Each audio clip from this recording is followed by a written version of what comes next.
ताज्जुब है हमारा खून ठंडा हो गया लेकिन, ताज्जुब है हमारा खून ठंडा हो गया लेकिन, टपकता है लहू अब भी शहीदों के फसानों से।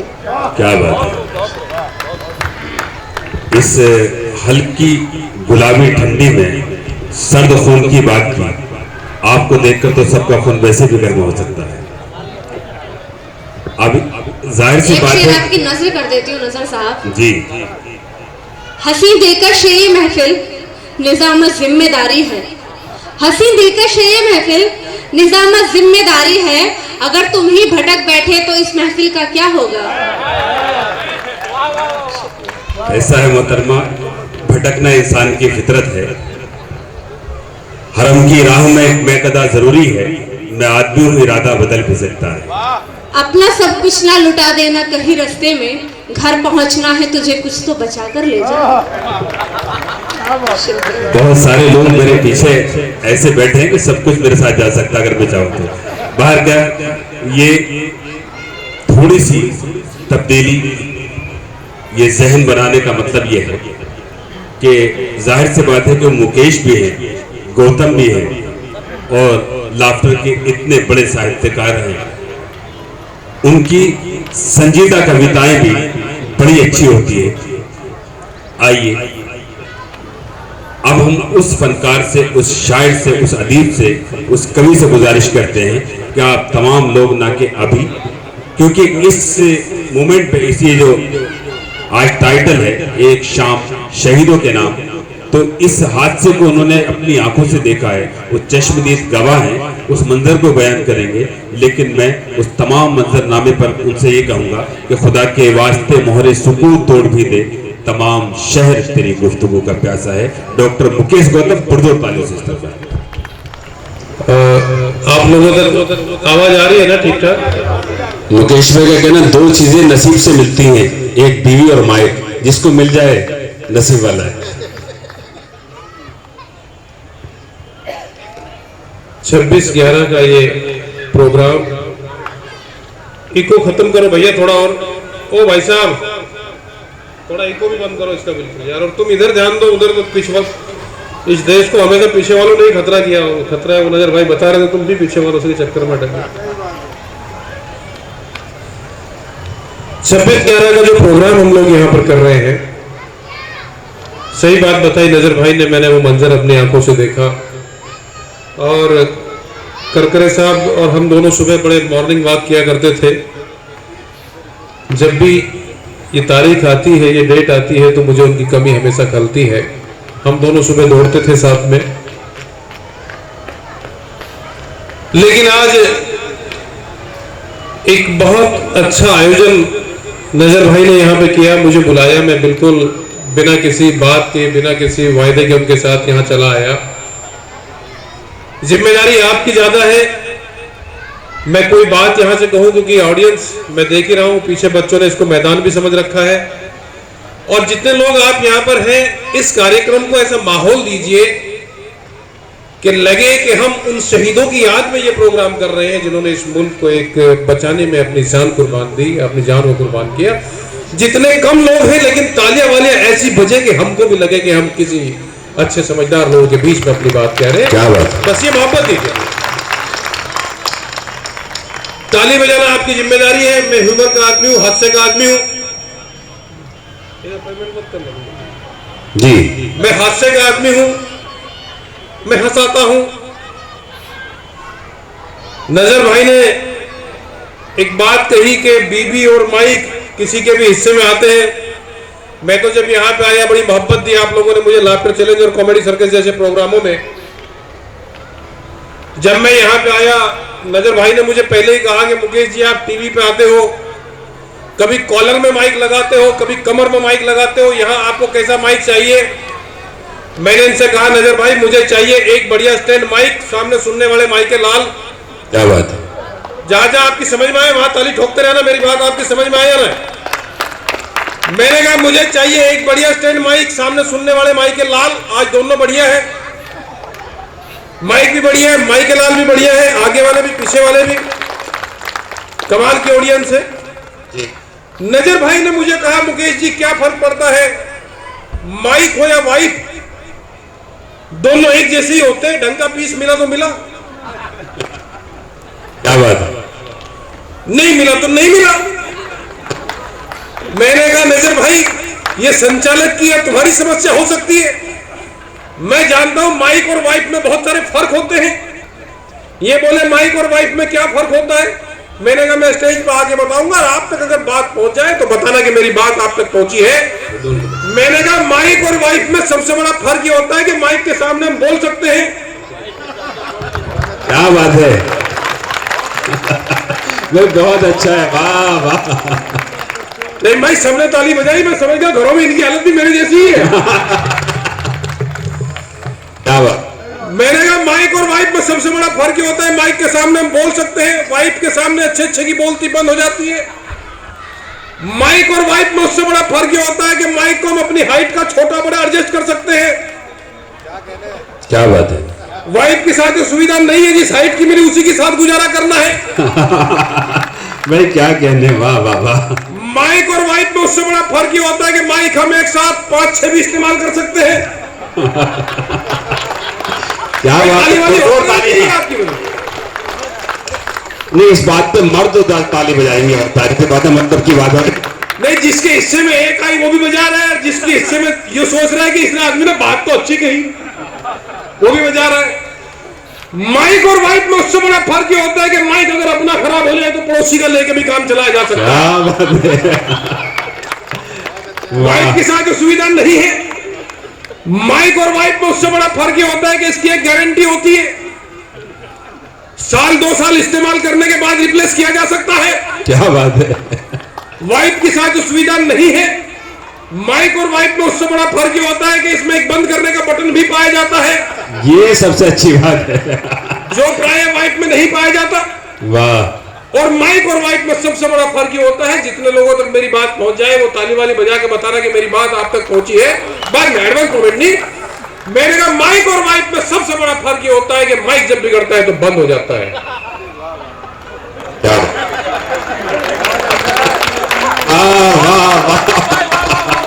बाकी आप जानते हैं कि वाइफ जब बिगड़ती है तो आदमी की हालत कैसी हो जाती है। आप अनुभवी आदमी हैं, बड़े अच्छे लोग हैं, आप बिल्कुल टेंशन मत लीजिएगा, मस्ती में रहिए।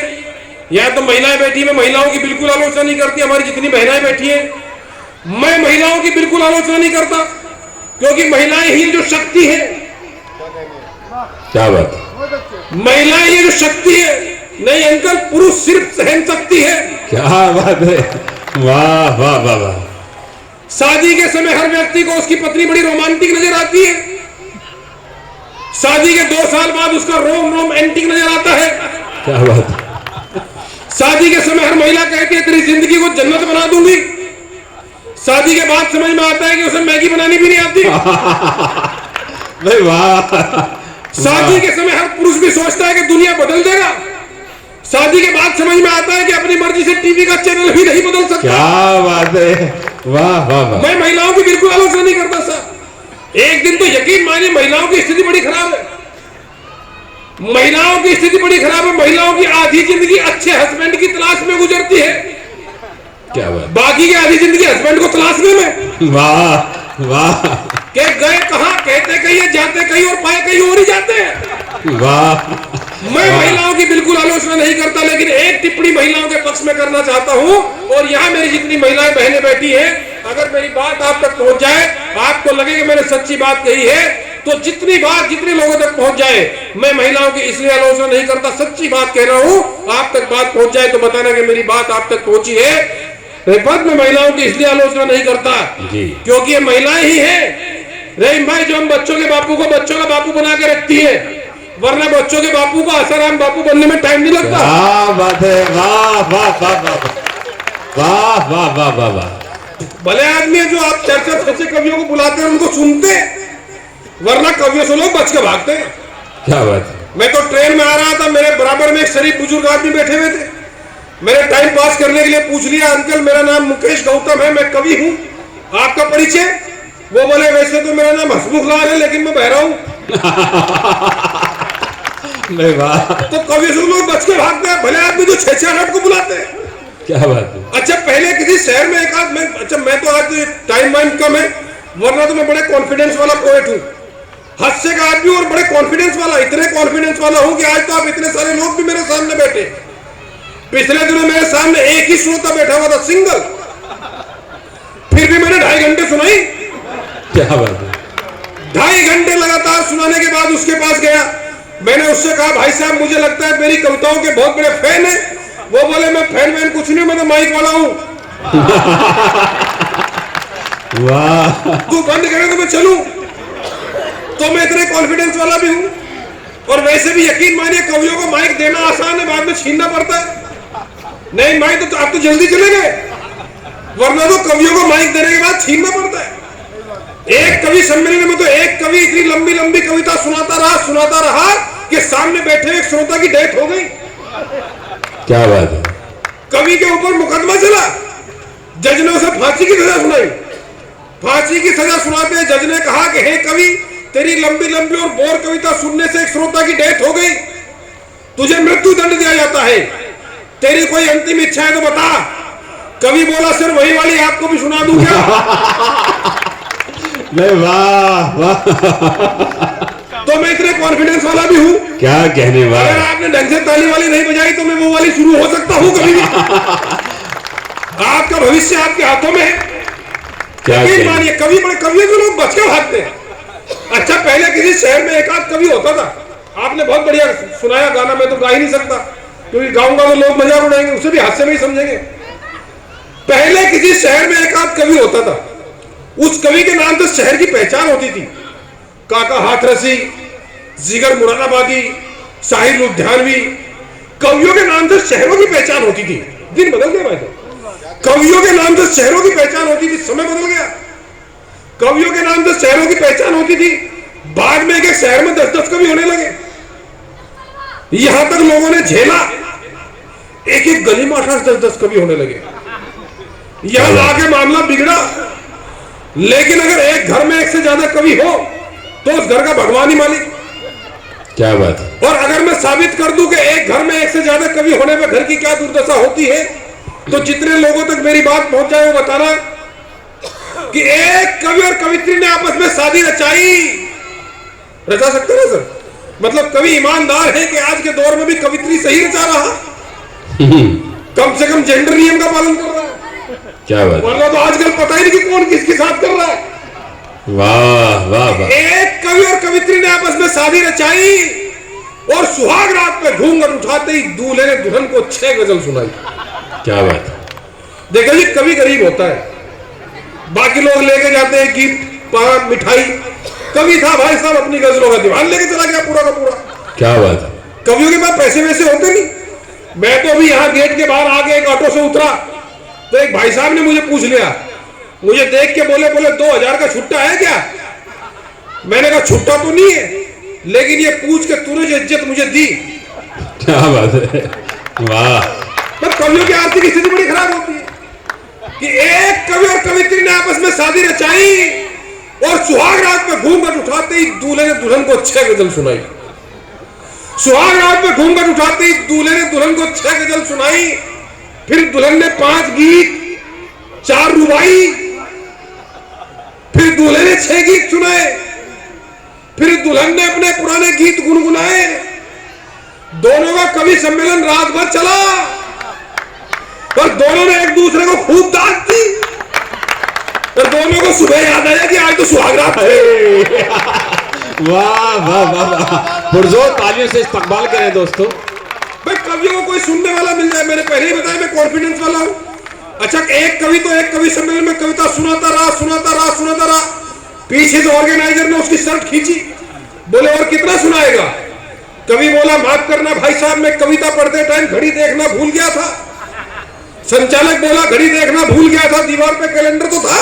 क्या बात है, वाह। कवियों को सुनने को मिल जाएगा, डेट चेंज हो जाती है, कहीं नहीं बदलती। आप भले आदमी जो कवियों को बुलाते हैं उनको सुनते हैं, समय बहुत कम है, मैं 2-4 मिनट में अपनी बात खत्म कर देता हूँ। आजकल का दौर बड़ा खतरनाक है साहब, सोशल मीडिया का दौर है, तो बड़ा विचित्र दौर है। आजकल टैटू का दौर है, टैटू का। मैं तो अभी आ रहा ना, आजकल कहाँ से हंसी पैदा होती है। हमारे 3 गेस्ट हो रहा है, कहाँ से हंसी पैदा होती है। हम तो फिर भी यहाँ इतनी बढ़िया जगह बैठे हुए, हम लोग तो मेले ठेले के प्रोग्राम में भी जाते हैं। ऐसे ही एक मेले ठेले के प्रोग्राम में मैंने जैसे ही कविता पढ़ना शुरू किया तो दूर एक गधे ने रेंगना शुरू किया। क्या बात है। मैंने ऑर्गेनाइजर को बुलाया, मैंने कहा भाई साहब उस गधे का रेंगना कर करवाइए। ऑर्गेनाइजर बोला वो भी यही बोल रहा है। वाह भाई, वाह वाह वाह। कहाँ से हंसी पैदा होती है। क्या मैं तो अभी आ रहा था, सड़क पर खड़ा हुआ एक बच्चा रो रहा था। मैंने कहा बेटा क्यों रो रहे हो। बच्चा बोला अंकल मेरे माँ और बाप में झगड़ा हो रहा है। मैंने कहा कौन है तेरा बाप। वो बोला इसी बात में तो हो रहा है। वाह वाह वाह। यकीन मानिए आजकल तो टैटू का दौर है साहब। टैटू कहाँ लोग टैटू बनवाते हैं। यहाँ टैटू, यहाँ टैटू, यहाँ टैटू, जहाँ जगह नहीं वहां भी टैटू। क्या बात है। सड़क पर खड़ा हुआ एक लड़का टैटू बनवा रहा था। अचानक टैटू बनवाते बनवाते जोर जोर से रोने लगा। मैंने कहा मैं जब दर्द बर्दाश्त नहीं होता है तो क्यों बनवा रहा था। वो बोला सर दर्द की वजह से नहीं रो रहा हूं, स्पेलिंग गलत हो गई। क्या बात है। करीना लिखवाना चाहता था, कमीना लिख दिया। भाई वाह वाह वाह वाह। कहाँ से वाह वाह। आजकल तो सोशल मीडिया का दौर है, फेसबुक का।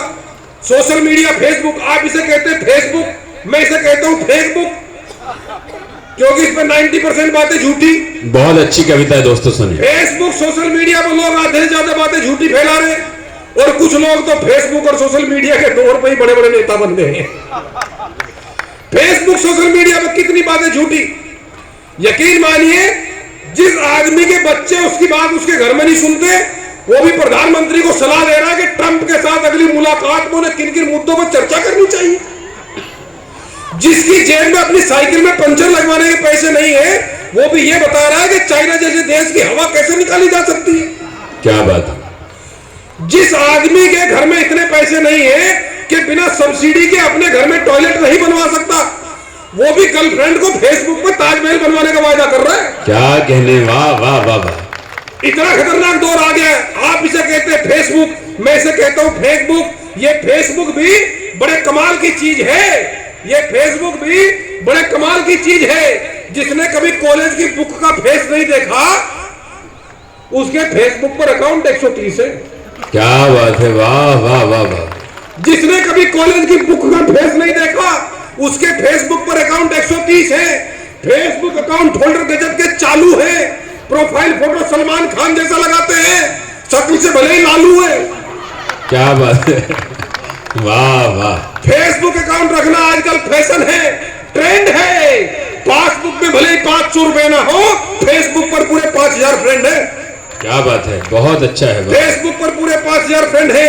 फेसबुक अकाउंट होल्डर दिमाग कम, आंख ज्यादा चलाते हैं। कोई अपने बाप के मौत की खबर भी लिख दे तो 1 घंटे में 500 लोग लाइक कराते हैं। क्या बात है, वाह वाह वाह वाह। 1 घंटे में 500 लोग लाइक कराते हैं। पिछले दिनों फेसबुक पर एक लड़के ने अपनी शादी का कार्ड पोस्ट कर दिया। पिछले दिनों फेसबुक पर एक लड़के ने अपनी शादी का कार्ड पोस्ट कर दिया। 1 घंटे में 40 दोस्तों ने आपके जीवन में ये अवसर बार बार आए ऐसा लिख दिया। क्या बात है। आपके जीवन में अवसर बार बार आए ऐसा लिख दिया। फेसबुक पर एक लड़के लड़की की दोस्ती हुई, दोस्ती बड़ी गहरी हुई, यानी दोनों के दोनों ने आपस में शादी करने का फैसला किया। और शादी की बात को फाइनल करने एक दिन दोनों के दोनों पहुंचे एक होटल में मिलने, और दोनों की पोल खुल गई। दोनों के दोनों पति पत्नी निकले। क्या बात है, वाह वाह वाह वाह। दोनों की पोल खुल गई, दोनों के दोनों पति पत्नी निकले। शादी करने का दोनों का उत्साह पल भर में खाक हो गया। शादी तो क्या करते, अगले दिन दोनों का तलाक हो गया। बहुत अच्छा है, वाह वाह वाह वाह। ये है फेसबुक, ये है सोशल मीडिया। आइए 1.5 मिनट आपको और लेता हूं। 1 मिनट की एक कविता आपके बीच पढ़ देता हूं, क्योंकि मेरा अपना हर एक कविता आपके बीच पढ़ देता हूं। कविता के माध्यम से कहना ये चाहता हूं, सिर्फ 1 मिनट की कविता है, क्योंकि समय सचमुच बहुत कम है। एक मिनट की कविता के माध्यम से कहना आपसे ये चाहता हूं कि कोई छोटा नहीं, कोई बड़ा नहीं, किसी भी आदमी का काम उसको बड़ा बना देता है, किसी भी आदमी का काम उसको छोटा कर देता है। आदमी 10 बाई 10 की छोटी सी जगह पर बैठकर बाहर काम कर सकता है, बड़ा काम कर सकता है, कार्टून बना सकता है, पेंटिंग कर सकता है, क्रिएटिव काम कर सकता है, रिसर्च कर सकता है, और आदमी 1100 एकड़ के बहुत बड़े धार्मिक डेरे में बैठकर भी घटिया काम कर सकता है। बहुत अच्छा है, वाह वाह वाह वाह। एक होती है नदी, एक होता है सागर, दोनों को प्रतीक बनाकर 40 सेकंड की एक कविता, मेरी अंतिम कविता आपके चरणों में रखता हूं। जितने लोगों तक पहुंच जाए अपना आशीर्वाद दीजिए, अपना स्नेह दीजिए। कविता के माध्यम से कहना यह चाहता हूं कि जब कोई आपकी प्रशंसा करे, जब कोई आपकी तारीफ करे, आपको फूलना नहीं है, और जब कोई आपकी आलोचना करे, अपनी आलोचना को पीना सीखिए। मेरा दावा है जिस दिन आप अपनी आलोचना को पीना सीख जाओगे, उस दिन आप सचमुच जीना सीख जाओगे। नदी और सागर को प्रतीक बनाकर कि मैंने कल कल कर बहती हुई एक नदी से कहा, बहुत सुंदर हो तुम। मैंने, अब ठीक हुआ, मैंने कल 3.5 साल पहले करता था, तो अभी तक बहुत कुछ ठीक हो गया होता देश में। मैंने कल कल कर बहती हुई एक नदी से कहा, बहुत सुंदर हो तुम। नदी किनारों से जोर से टकराई, मैंने प्रशंसा की नदी के निर्मल जल की। नदी ने अपने प्रवाह को और तेज कर दिया, मैंने प्रशंसा की नदी के विस्तार और गहराई की। नदी फिर किनारों से जोर से टकराई, मैंने नदी से समुद्र की चर्चा की। फिर मैंने नदी से समुद्र की चर्चा की समुद्र के अथाह विस्तार और गहराई की। तो नदी नाराज हो गई, भला कोई मुझसे अधिक विस्तारित, मुझसे अधिक गहरा कैसे हो सकता है। नाराज होकर किनारों से टकराकर बहने लगी थी नदी। मैं सागर के पास गया, मैंने सागर से उस नदी की चर्चा की, तो सागर खुश हुए, बोले जब वापस जाओ तो उस नदी को मेरा प्रणाम कहना, क्योंकि वो नदियां हैं इसलिए मैं हूं। क्या बात है, वाह वाह वाह वाह। वो नदियां हैं इसलिए मैं हूं। वो छोटी है पर मीठी है, वो छोटी है पर मीठी है। मैं विशाल गहरा हूं, खारा हूं, ठहरा हूं। कहने को ये कविता है, एक लघु कथा है, लेकिन मुझे लगता है कि जीवन का सच्चा पता है। बड़ा वो नहीं जो बड़ा होने का अभिमान करे, बल्कि बड़ा वो है जो सबको साथ लेकर चले और सबका सम्मान करे। बहुत अच्छा है, वाह वाह।